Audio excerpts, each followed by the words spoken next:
लगे छी सब गोटे के। हम छी कल्पना झा। आई हम अपने लोकनिक बीच एकटा सामा गीत प्रस्तुत कर रहल छी। हमरा संगे ढोलक पर संगत कर रहल छथिन तानिया और सिया। तो अपने लोकन सुनल जाओ, जब नीक लागे तो अपन आशीर्वाद जरूर दे।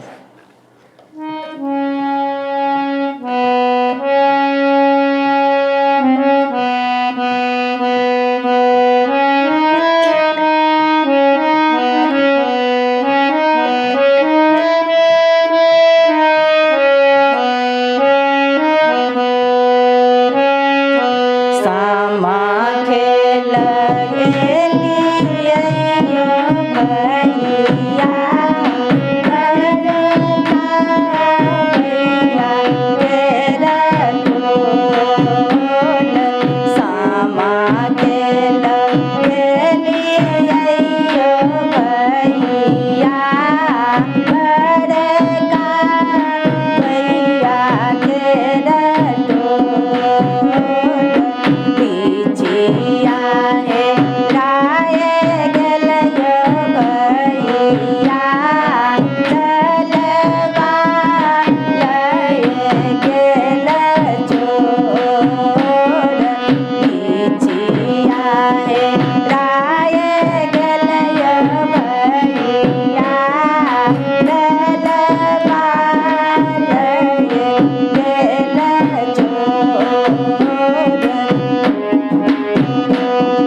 सामा खेल